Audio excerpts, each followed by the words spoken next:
On this week's episode of Marketing O'Clock, we are verified excited about the latest news from Microsoft, I think. Speaking of Microsoft, they're launching a new UET Insights with some beautiful new dashboards for your ad accounts.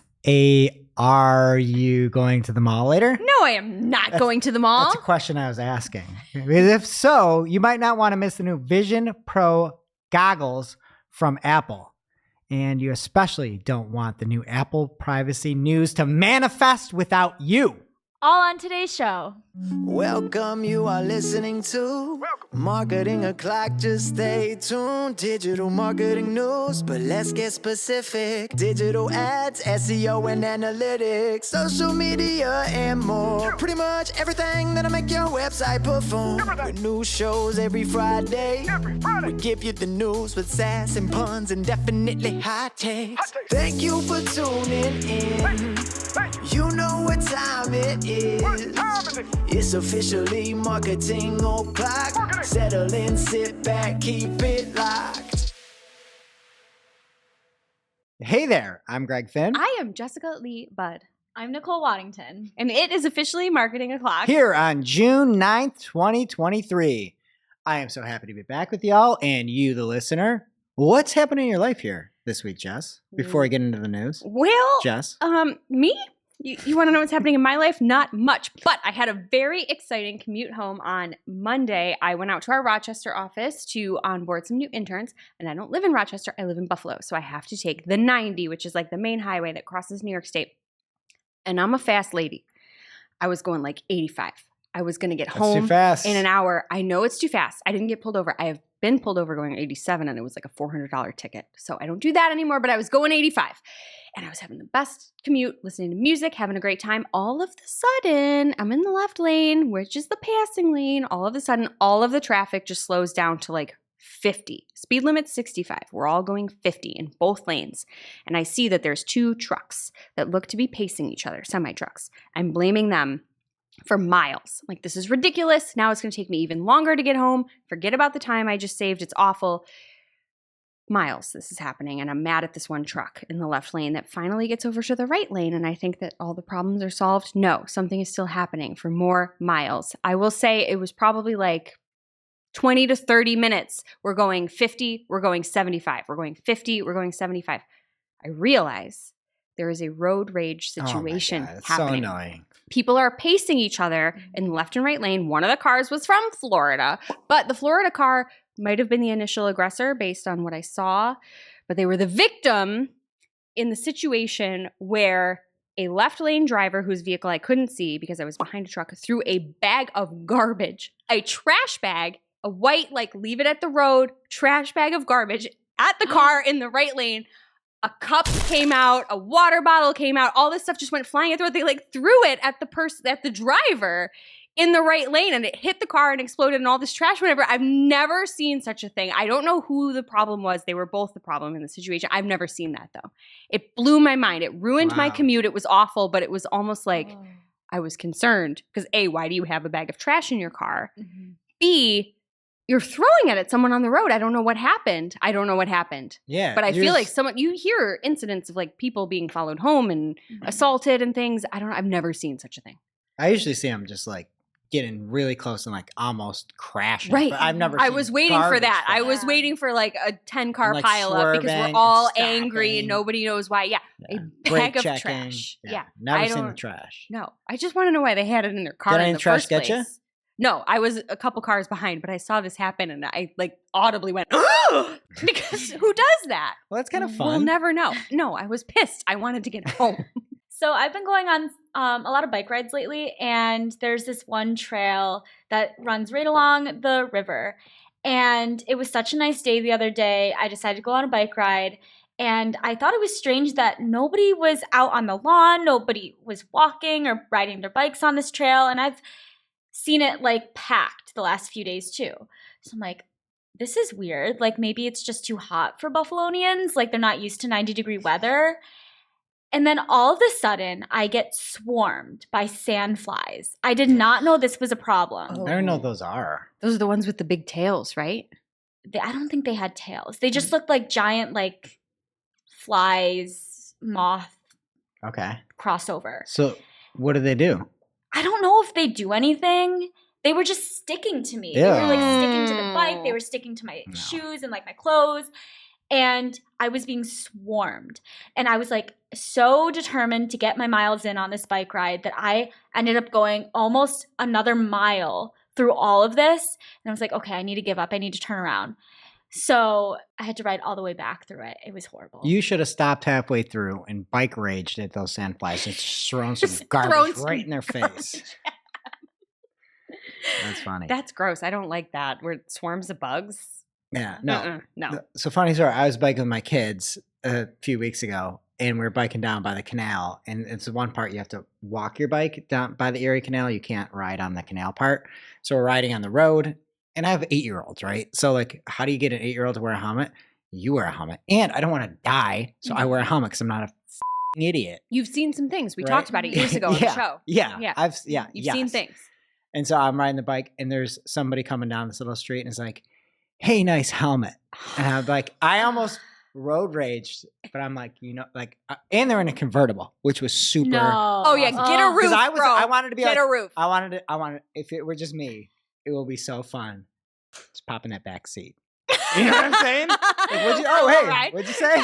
What'd you say? You like this helmet? Yeah. Oh, hey. But I had 8-year-olds, so I'm just like, I'm not going to Try to set a good I'm gonna be example. fine, whatever. Let's head on into the plethora of news we have this week, starting with the Apple Global Summit here. WWDC 2023 was announced. One thing that I loved, there was not a single mention of AI the entire event. That's so refreshing. Everything was Ziggin' when zaggin'. Machine learning. We're going to use this. Not, I have AI to solve everything, which was awesome. There were some things that might impact you a little bit, so we'll get through those, but then we'll get to the kind of meat here for marketers. There's going to be a new, slightly refreshed version of podcasts. There's a bolder now playing screen. You'll have more search filters and a better next up experience. The biggest news that came out of here was their AR/VR Vision Pro device. Apple is dubbing this as a spatial computer, but I'm just calling them fancy ski goggles. There was like a 3-minute YouTube ad that I sat through for this. Really? Last night. Yes. Okay. What'd you think? I was not even paying attention. I was playing Candy Crush on my phone, and then I realized that this commercial was still going. I don't know if it works the way they say it works. It looks fucking cool. What level are you on Candy Crush? I checked this morning. I'm on like 4,300 something. I was close. We said have to go 4,000 back something. and check. We have Yeah. to fact check that. The difference here between this and something like Oculus is this is very much AR plus VR, where if you Mhm. want to get like a big screen in front of your face, you can do that, which would be like more traditionally VR-ish, even though it's a movie screen. You can also see through. There's all and have like tabs up or windows up in different locations. And you can see when somebody comes closer, it can like kind of like break through the AR, which is kind of cool. So you don't get just like, stabbed in the chest or something That's like important that. for all those intruders.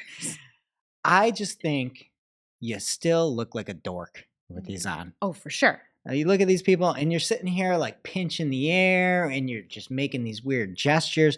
Like, look, you just have these ski goggles attached to your head. You have to sit down.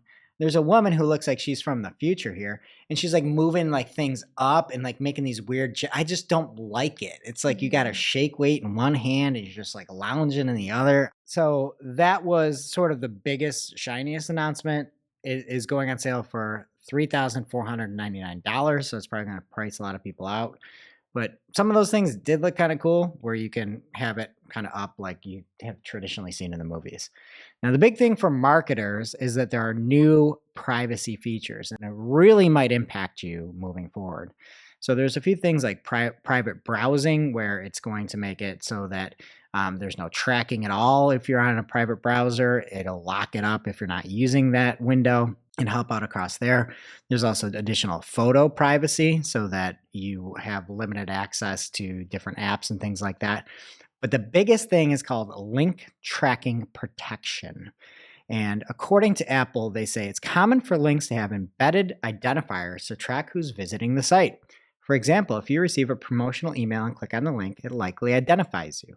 Messages, Mail, and Safari private browsing mode will now automatically remove the tracking IDs.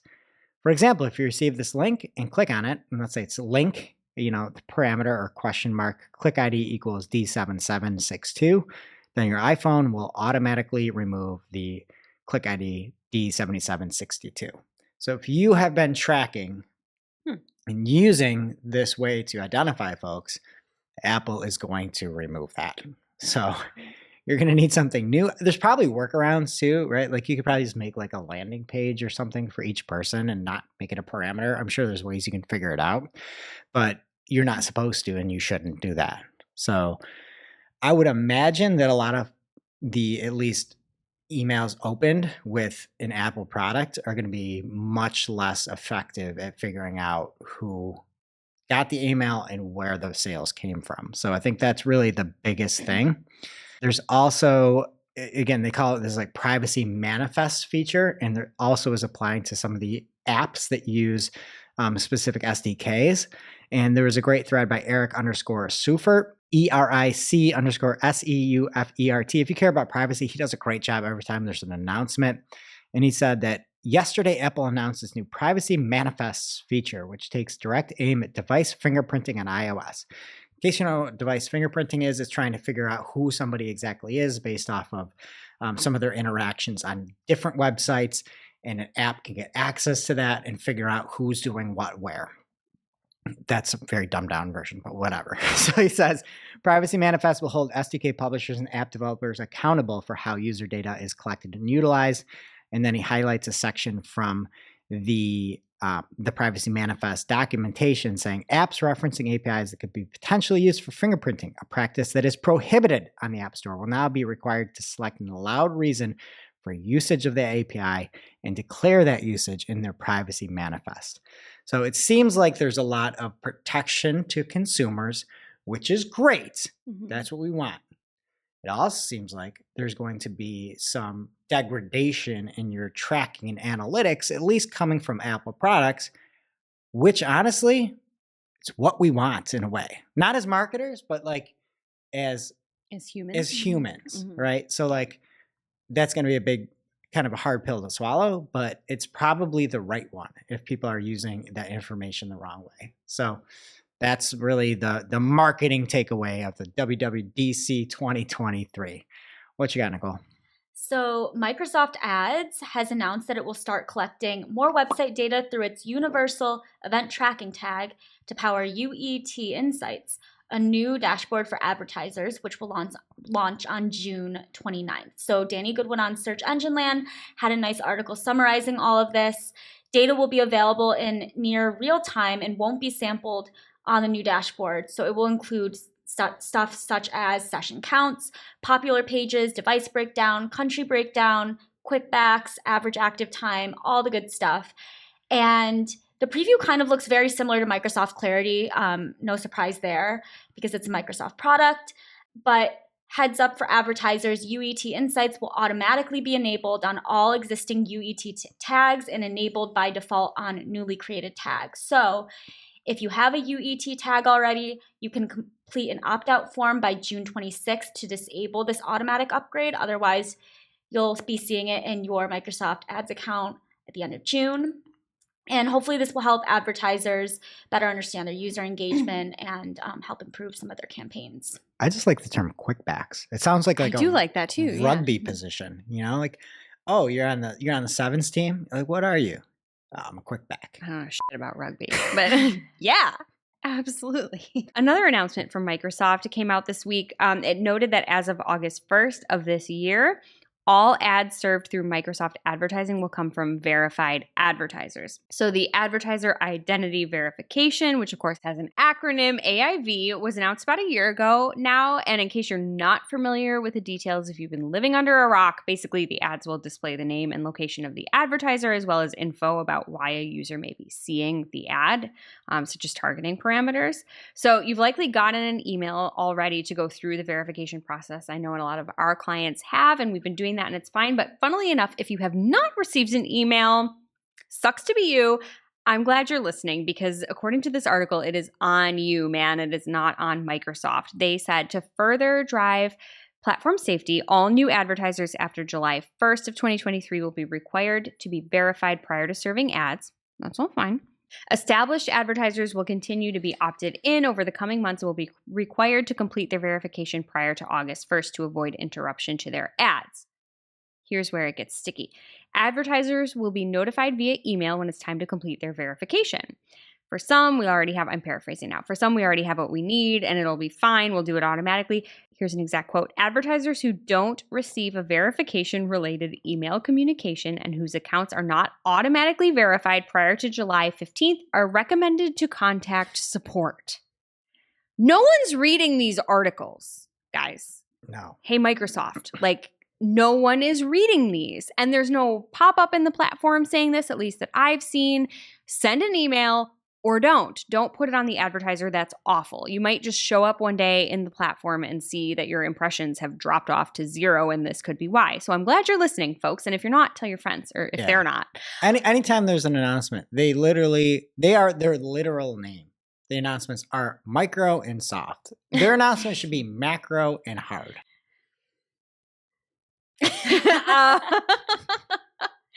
Yes, I agree. There's also something that wasn't in the title of the article. Never mind the brand name. This was hidden in there, but it's interesting. They're launching a new ad library where all users will be able to view ads that have been shown on Bing if there have been impressions in the EU or the European Union. So users can then search for ads using the advertiser's name or words in the creative, which is kind of wild, but it's also great because maybe you don't catch the name, but you saw an ad and you're offended by it and you want to search it. Go ahead. You will then be able to see the advertiser details associated with that ad. So that was a little nugget, again, in this article that nobody is reading. But the key takeaway is if you haven't received an email from Microsoft Ads about verifying yourself and you are running Microsoft Ads, apparently you need to contact support. And there is a link for that in this article, which we will have in the show notes. So please check it out. Now it's time for this week's Take of the Week. This is a #fire digital marketing take with extra spice served up for you. We simply deliver the take for your consumption. We give no opinions. We don't influence. You make the call. This week's Take of the Week comes from the one, the only, Anthony Hegman, at Anthony Hegman on Twitter. Your source for legal PPC, anything to do with lawyers and paid search. Anthony's the man. And he says, to Google, these are the same. To my clients, these are complete opposites. And he shows matching of a phrase match term that's a close variance. The keyword that he would put in was injury lawyer. What Google matched it to is the close variant. Again, not broad match. This is the phrase injury lawyer. Matched it to car property damage lawyer. Some days you're the pedestrian, some days you're the car. It seems like the car's injured in this, or the house is injured. Mm-hmm. Yeah. This is not the same. These are not the same things. Car property damage lawyer matched to injury lawyer. No. This is why you have to use, and he had the negative in there too, and it just overrode it, and he's trying to get a refund. He is great at what he does, but just make sure you are using negatives and you are working through the atrocious support to try to get money back when you see stuff like this. Now it's time for this week's ICYMI. ICYMI, people. This is something you just might not have seen. Maybe something that you overlooked, but you shouldn't have. ICYMI this week is from Sarah Steeman at Runner Kick.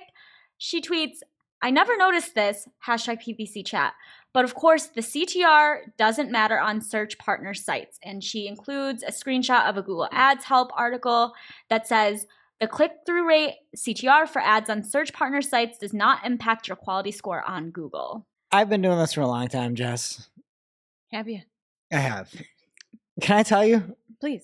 No idea this existed. I'm a truthful fella. I will never lie. I didn't know that your search partners don't matter for anything. I mean, they don't results-wise, so why should? Part. Yeah. If you're using brand, you might want search partners. There's reasons for search partners. You should test it in a way. you can use segmentation in Google Ads, and you can see how it works. You let the data work for you and see it. For brand, I keep search partners on many times. But I had no clue that search partners just doesn't matter. Like, I feel like that's right, though. It That's is. how it Makes should sense. be. It is. Makes That's sense. okay with Yeah. me, but it would be good to know that. Yeah. But I am this many years old that I learned that. How many is that? 41. Reverse that is 14. I don't want that. Thanks, Sarah. Now it's time for this week's Pew Pew Lightning Round. At this point in the show, we split up our content into 3 parts: paid, organic, and social. This week in the paid universe, Anthony Higman at Anthony Higman, ever heard of him? Tweeted, update to healthcare and medicines policy. I've been seeing a ton of ads for ketamine recently. I wonder if this update is related to that. I think that someone needs to regulate telemedicine ads like fast. Things are going to get out of control quickly. And he includes a screenshot of the Google article, which explains that in June 2023, Google Ads healthcare and medicines policy will update, and advertisers will be able to use prescription animal drug terms where the drugs and listed ingredients are intended for animal use and are not prone to human abuse or misuse. Oh, so this was a Bruno 19 thing, probably. Because Yeah. they just allowed for the usage of N95 masks to be back in Google Ads. Again, look at this. This was May. They allowed that. 2023. Do you know when we needed the N95 masks? 3 years ago? Or Yeah. maybe now. Yeah. I mean, now we got Well, wildfires everywhere, but Smoke everywhere. it's still. I don't sleep at night. Think about these things. Like, you're an ad platform trying to help people, allegedly. Let people advertise the products they have to keep you safe, or don't until May 2023. Incredible. So I'd imagine this has something to do with Bruno 19. Don't say the actual term, or it's banned from YouTube. All right, first up here in organic, Splitsies official. MailChimp and Shopify break up, according to TechCrunch. Does National Enquirer know? I think TechCrunch got the scoop, but maybe they'll have it behind a article about Batboy, my favorite National Enquirer person in the world. Anyway, MailChimp announced that the MailChimp app, which lets users use the Shopify data to create targeted email campaigns, is no longer in the Shopify marketplace. It's a little bit of a they said type scenario where Shopify said it's critical for our merchants to have accurate, complete insight into the business and customers, and this isn't possible when MailChimp locks in their data. And then MailChimp's like, hey, yesterday we asked Shopify to remove MailChimp for Shopify. We've made this decision because Shopify released updated terms that would negatively impact our business and put our users at risk.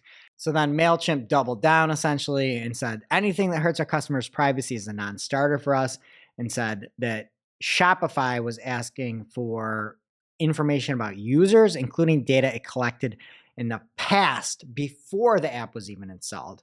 And so somebody at MailChimp said we had no way of getting that consent from our users retroactively.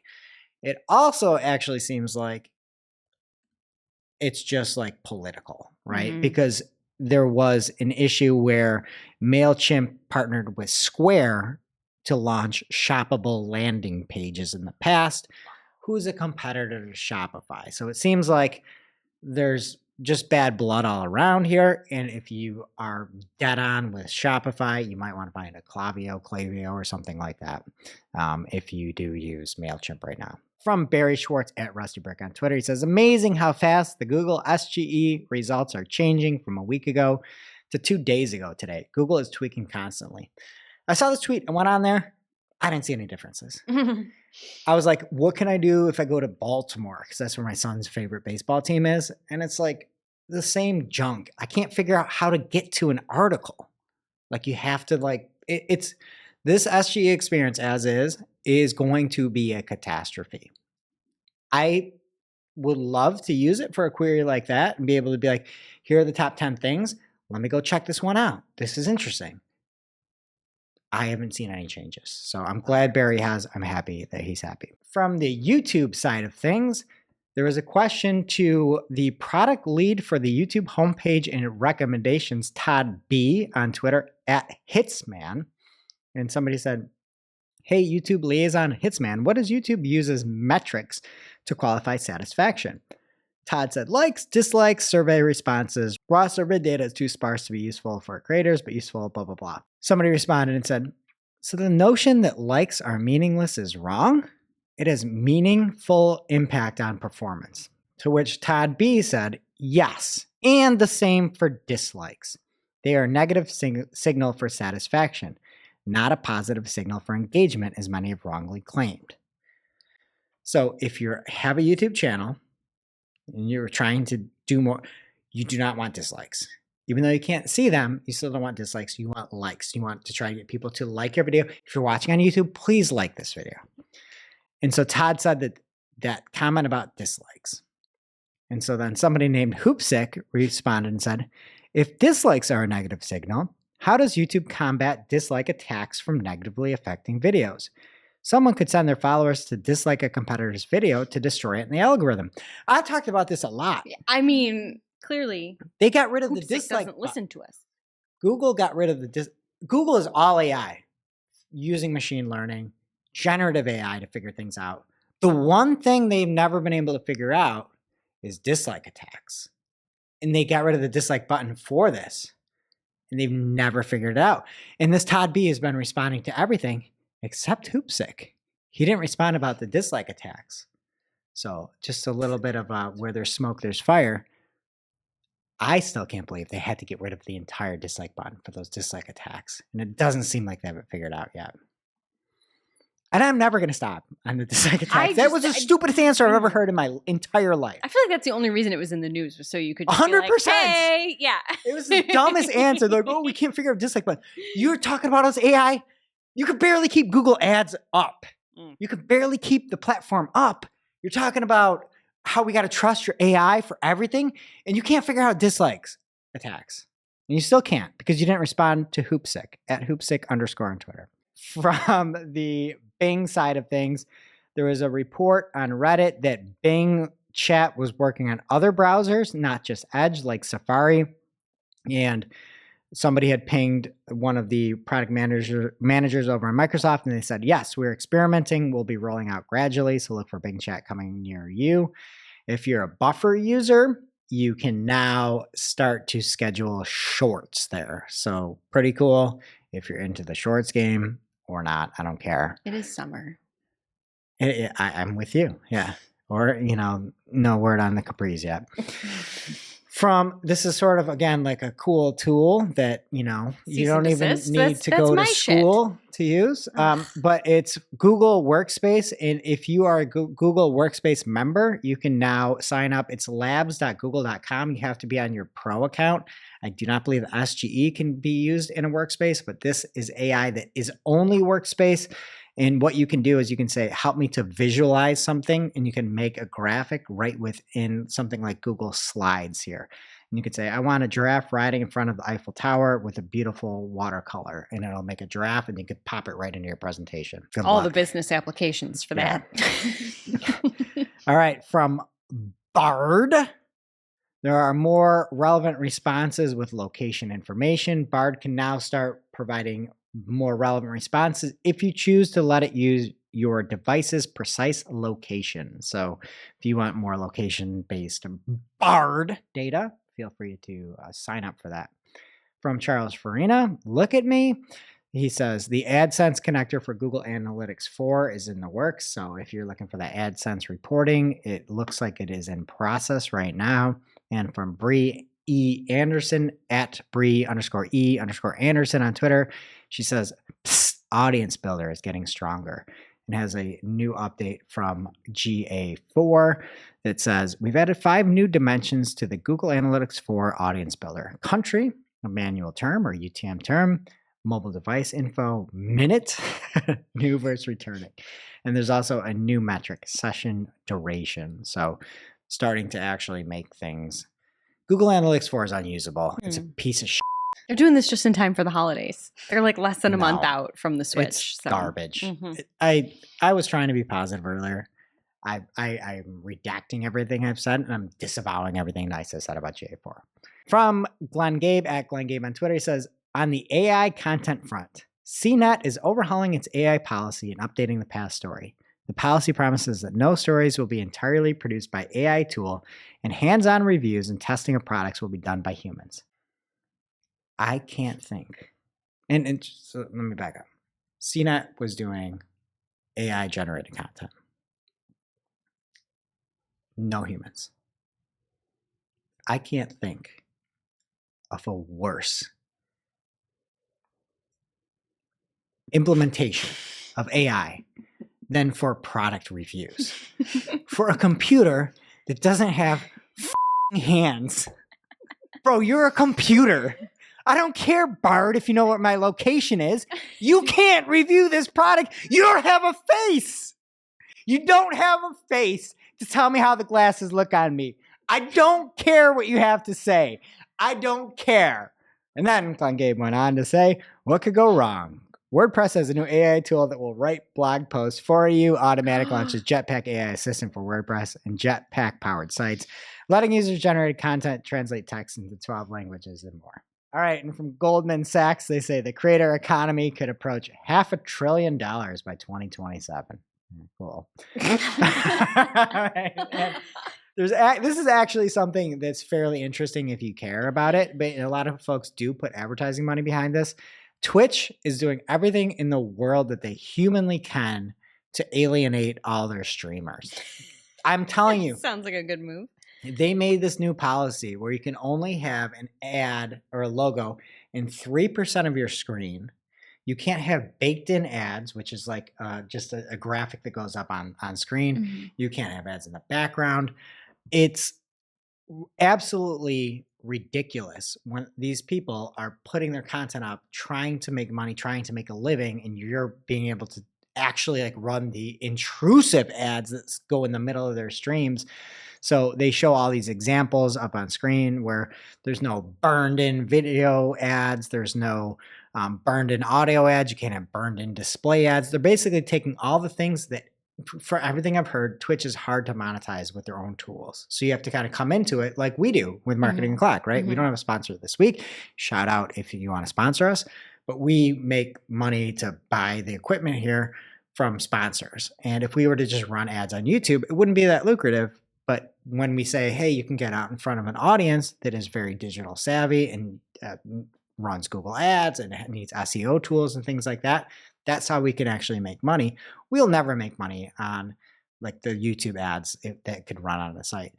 So this is essentially taking away all the ways that creators can make money. And everybody was pissed about this. I thought it was funny that Mr. Beast, who is arguably the biggest creator on YouTube, and his last video, I hate his videos, by the way. His last video is actually good. What was it? It was like people from 1 to 100, how long can you stay in a room? But he said people are saying that the creators should be pissed, and he said they should be. People are struggling to just get by, had their income cut for literally no reason. I love how as Twitch gets more competition, they just double down on doing dumb things. To which then somebody said, hey, I wonder if there's our own streaming website. And then at one point, I think that Elon was like, hey, maybe we can come up and try to combat that. I'm not sure if it was him or not, but I think that was the case where like that could be an alternative. You know, I think that's one thing. There's been politics aside, everything aside, the ability to like let people create stuff has been an option there. And if they actually go into streaming more, that could be a good solution. Right now there's like Rocks or something like that some Twitch people are thinking about leaving or going to, or YouTube. That'd be huge for YouTube if more people left. And then there's also very strange verbiage in some of the new terms of service. It said Twitch has rights to monetize all services without limitation. You may not insert, embed, pre-recorded advertising units into live stream. And you basically had to get approved ahead of time. And then there was other crazy stuff like if they kicked you off, you had to pay $25 too. To which then Twitch came back and is like, hey, sorry, the branded content policy was overly broad. This created confusion and frustration. We apologize. We don't intend to limit streamers' ability to enter in direct relationships, blah, blah, blah, blah, blah. They definitely intended to. Yeah, they're These just things- backpedaling now. If you look at the images, it's like you can't do anything. You just have to use Twitch's, and I think it's 70-30 still, but it also seems like that's going away. So anyway, Twitch right now might be on the way out for many streamers. A bunch of people have proclaimed that they are no longer be using Twitch because of it. So that's it in organic. What's happening in social, bud? Oh, not so much, but we will kick things off with some news from the New York Times. Twitter's U.S. ad sales have plunged 59% year over year. And this is despite the fact that Elon Musk recently said that Twitter's advertising business was on the upswing, noting that almost all advertisers have come back. I mean, personally, I had advertised on Twitter, not personally, but for my clients, I had advertised on Twitter years ago. I still ain't back, so you're wrong. Anyway, the Times noted that Twitter's ad sales staff is concerned that advertisers may be spooked by a rise in hate speech and pornography on the social network, as well as more ads featuring online gambling and marijuana products. So people are just feeling different ways about things, I guess. Internal reports also indicate that ad sales will keep declining. And this is all in the US that we're talking about, which only makes up about half of Twitter's global ad revenue. But still. This is the stupidest sentence in the world that the New York Times said. Which is that? Which sentence? Twitter has always been full of porn. There's no new uptick in porn. If anything, there's less porn on Twitter. That's like a fact. I should use Twitter more. I didn't know there was porn on Tons Twitter. of it. Online gambling, for a long time, there was nothing but online gambling. I will say, I see less online gambling than ever. Well, don't blame the Times because if I remember correctly from the article, they spoke to 7 people who are current and former ad sales folks. But this is an exact quote. So from those 7 people, that is the gist. Anyway, another Twitter news from Yaroslav at 512x512. I don't know if that's a screen resolution or what, but it's not big enough for me. Twitter is working on the ability to hide your likes in your profile. Bro, you need 10,000 by 10,000 with that vision over there. Are you calling me bro? Yeah. Oh, yeah, I can't see shit. Anyway, if you want to hide the tweets that you have liked, apparently that is in the works. So you know what? You shouldn't be ashamed. You do you, but I guess if you're a public figure, maybe that's helpful. No, I like it. I think when they changed it to a heart from a star, it used to be a star, and you could just bookmark things.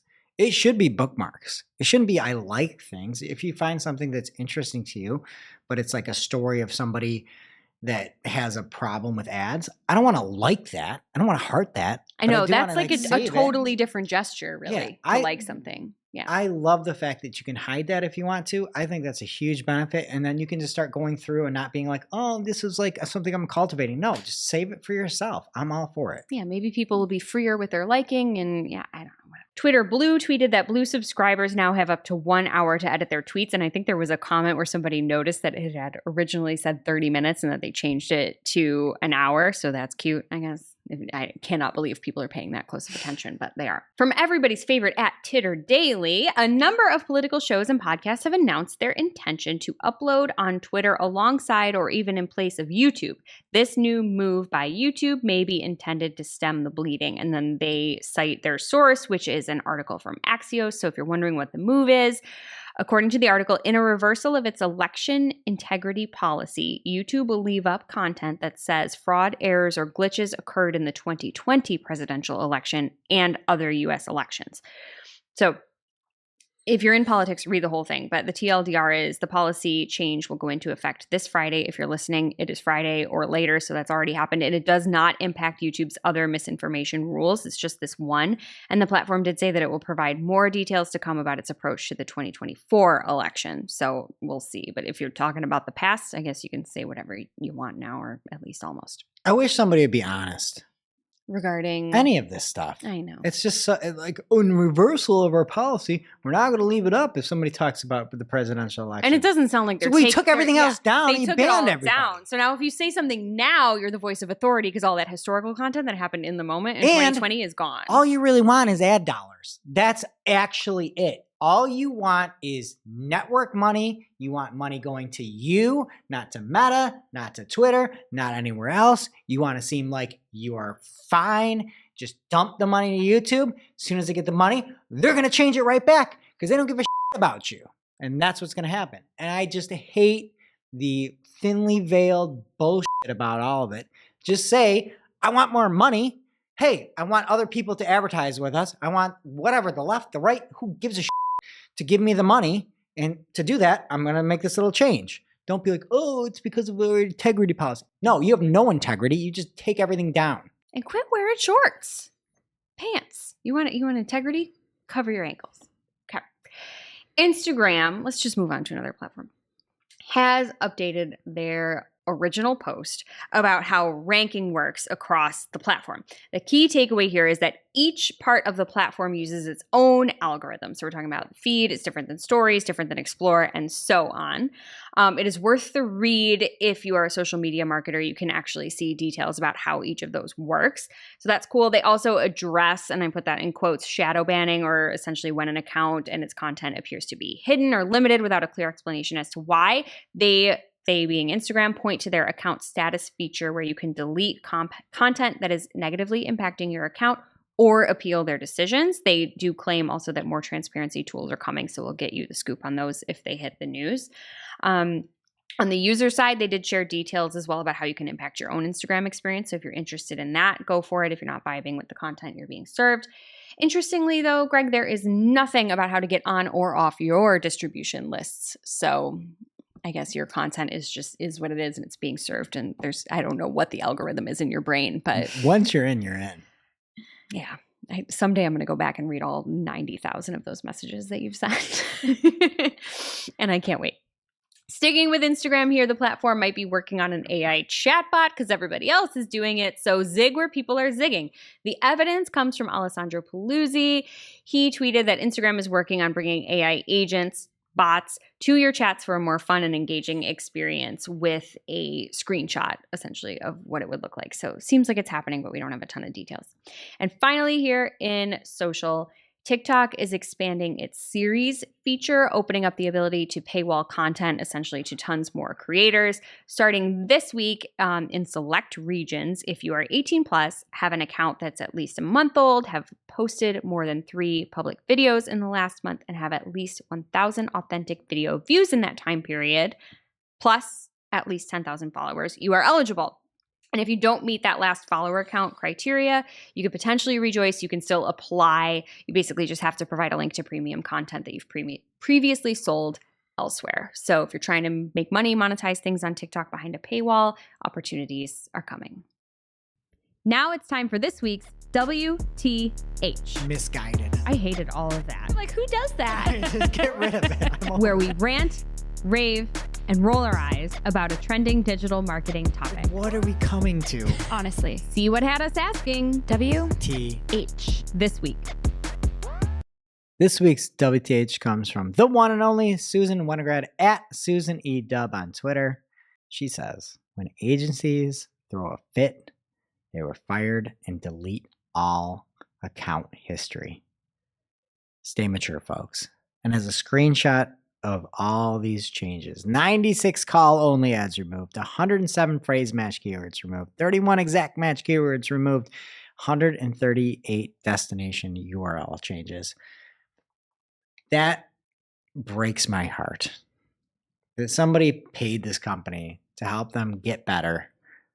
And not only are you not giving them the data, which again should be life in jail. Life in jail. Do not pass go. Do not collect $200. But not only that, you're taking all these things and removing them so they can never come back. This is why agencies get a bad rap. This is why you need to vet a good agency. You need to have an agency that spends your money like our own money. And it just makes me sick and I hate it. And it's why it's hard to get businesses agencies, because there's so many rat agencies out there doing this stuff. And that brings us to our real life segment, straight out of our accounts and into your ear holes. It's time for Working Hard or Hardly Working, where we talk about what's going on in our IRL work, good, bad, or otherwise. And this week in Working Hard or Hardly Working, Jess, what's hardly working or working hard for you? I will say Kathleen, aka K-Bergs, Hagelberger is always working really hard. She's our resident SEO expert alongside Greg, and it's her birthday. You know her from the show, and I just want to give her a shout out. I have no idea how old she is because I'm not allowed to ask, but happy birthday, K-Bergs. You are always working hard, and I appreciate it so much. Greg? For me, something working hard, and it's kind of funny, is the new Adobe Photoshop generative fill. Oh. And all the AI out there, this one's actually really cool, where you could take a product and be like, hey, give me a background of like a lunchroom, or give me a background of a park setting with flowers and a bike path and a river. And it can take your information and actually turn it into something helpful with like those prompts you need. We're doing a bunch of examples, and it's still very much beta version, but you can really see how amazing it could be. It's so promising. Yeah. So if you haven't seen it yet, we did a whole demo this week internally. I was like, hey, make Jess a witch. And they're like, oh, she's already a witch. Picture me. Yeah.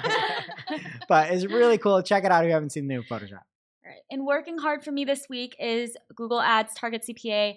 I think Greg talked about it maybe last week or the week before about how max conversions really isn't working anymore for him. And he just sets a very generous target CPA and lets it go and do its thing. And I was brave this week. We were launching a brand new account, no historical data, very worried about starting with target CPA, but it actually worked. And ads are serving, we're spending, we're getting data in. All good stuff. And now for this week's Cool tool. As a reminder, our Cool Tool segment is not an official endorsement or paid mention. We're simply sharing something we found in our travels that may be of use to our listeners and is really, really cool.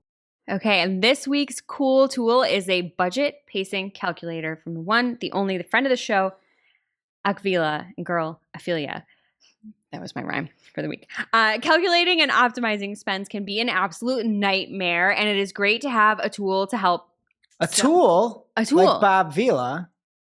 He's a tool? But this one is from Akvila. Yeah, Akvila. I feel like that's what she says. Akvila, Bob Vila, tequila. Yeah. Tequila working hard for me this week. Anyway, So what does Akvila have for us? So from her Akvila DeFazio account on Twitter, I'm going to let her speak for herself. She says, excited to announce the release of our new advertising budget pacing calculator. Following years of internal use to help our clients optimize their ad spend, there is now a public-facing version available. Advertisers and brands can benefit from the insightful tool, ensuring that campaigns pace and stay on budget while saving time and improving spend management. I concur. This thing is simple. It's beautiful. You plug in your monthly budget, what you spent so far and what you spent yesterday, and it does the math for you. And I love math when I don't have to be the one to do it. So I absolutely love it. Thank you, Akvila, for sharing this. People should use it. As always, we will have the link in our newsletter, marketingclock.com/newsletter, as well as on Discord, which is at community.marketingclock.com. So pick your poison and check it out. Now it's time for our must-read marketing article of the week. An article so advanced, so in-depth, so detailed that we simply cannot cover it in its entirety on today's show. This week's must-read marketing article of the week comes from BuzzSumo and Luis Linehan and Henley Wing Chow. And the name of the article is We Analyze Millions of Publisher Links. Here's how to syndicate your content and PR for free. And they go into the best press syndication posts that I've ever seen. They talk about what press syndication is, how you can look at the top networks, what are the strongest connections. It's do paywalls impact me? They cover everything that you need to know. And they cover all of their top takeaways, saying publishers do syndicate each other's stories. 88% of the top 100 publications link out to other publications in the top 100 about how to get syndicated, and then different tactics for different sources. So if you are thinking about trying to get picked up in other locations, I highly recommend this. Thank you to Luis and Henley. And now onto our playlist of curated songs to work to, which you can find over at playlist.marketingoclock.com. What's going on the playlist this week, Greg? All right. Everybody here is going to call me basic with this one. But I need it. Every now and then you need it. Okay. Arcade Fire, Wake Up. Oh, that's a good song. Everyone That's loves Every now and Arcade then. Fire. Are you kidding? It's a basic song, though. Yeah, but a pumpkin spice latte is delicious at the end of the All right. day. I'm going with the opposite of basic, I think. Sparta, Taking Back Control. Well, that's like a blast in 1994. Is right? that how old Sparta? they are? I don't know. I saw them recently as an opener for another band and I like forgot they existed. I love them. They're great. This song came on my commute this morning. It's hot and fresh. It's an old song, I think. But yeah, cut your ribbon. They were Very formed in 2001. So I was good. So way off. was I. And I will be adding True Love by Christina and the Queens and 070 Shade. All right, that does it for today's show. It is now officially not Marketing O'Clock. Thanks for listening. We miss you already. And we can't wait to see you next week. Thanks for listening to Marketing O'Clock. If you're looking for more information on today's topics, head over to marketingoclock.com/newsletter to receive every single article we covered. We share the news as it breaks in our Discord community. Head over to community.marketingoclock.com to join. Welcome to this week's Shootin the Heck, where after our famous Friday news shows, we don't talk about marketing anymore. We just Shoot the heck. And this week we're playing Guilty Pleasures. These are some things in life that you like. And you can be embarrassed about them. You can be proud about them. It doesn't matter. This is here. This is the after show. You let it out. Jess, you want to start with a guilty pleasure you have in life? I do. I effing love clearing the lint trap on a dryer. What do you do with the lint trap, though? What do you mean? The lint, where does it go? Well, I put it in a trash can in my basement that is specific just to lint. And I recently got a hot tip from one Greg Finn that it's great for starting campfires. Mhm. So Any it's the kind of only fire, thing yep. in the trap. Well, yeah, any kind of fire. Arson. Yeah. Maybe you it's had to can it off. combustible. Yeah. Go up there. Any kind of fire. But it's so satisfying to tear it out. And then, yeah, I just put it in a repository and I will roast marshmallows over it. Yeah, it's just like to get started, but it's really, really Yeah, nice. It's really nice. It's a good feeling. Okay, Mhm. I'll go next. Something that I love every time I see them, barn quilts. I don't know if you know what they are, but What's they're a barn those quilt? weird little paintings. They're usually like square on the front side of a barn.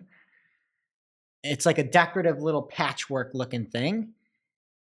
You don't know, you've never seen barn quilts? I probably No. have. Maybe they're not even called barn I've quilts. seen things on the side of barns like murals. Yes. Okay, Barn- so that's, okay, These are okay. called barn quilts. Oh, I didn't yeah, know they no, were These called that. things. When you see a Yeah. barn and it's got that little design on there, I just get Oh. happy every time I see a barn quilt. They are very quaint and nice. Yeah, and then I learned that they're called barn quilts, and I like them even more.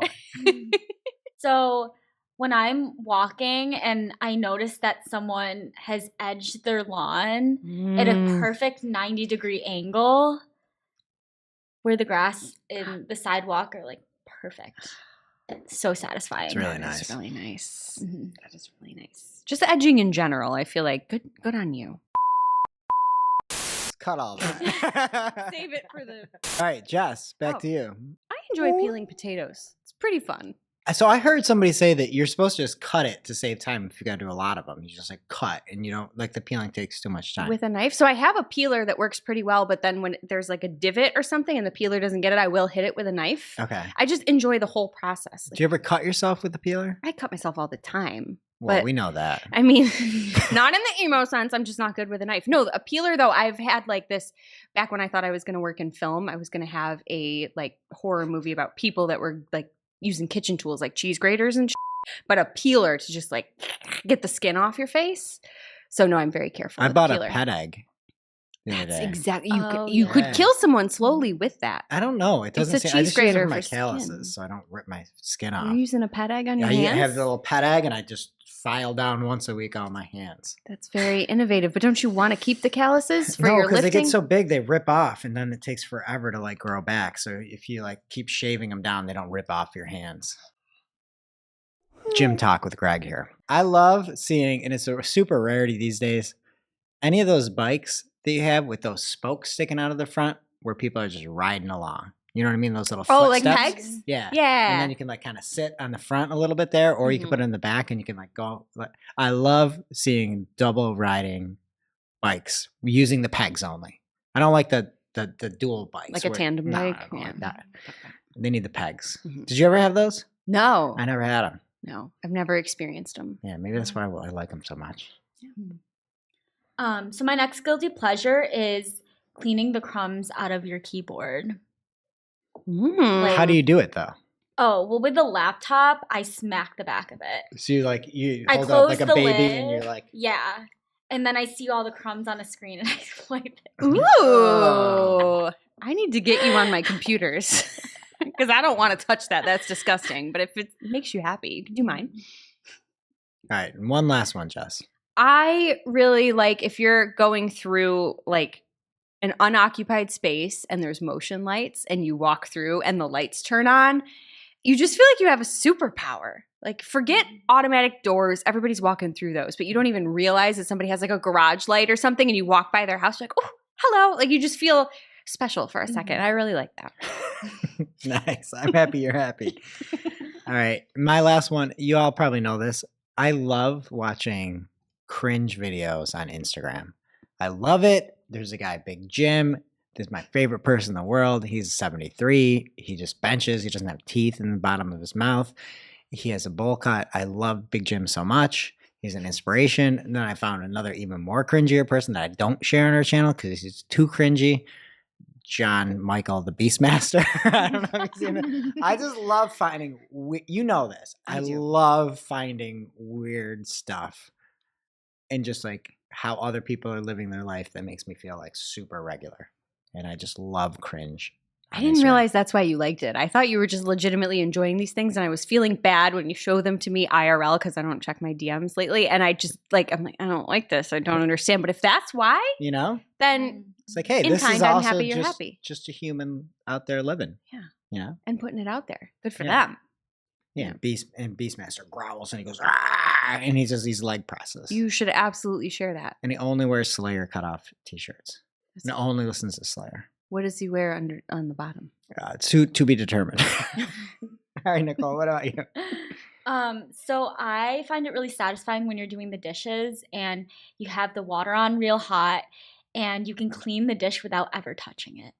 That is really nice. That is nice. Mm-hmm. Yeah. Or touch the water. Just feel that. Yeah. You just got to be quick. You got to be quick or it doesn't work. All right. And we'll see you next week.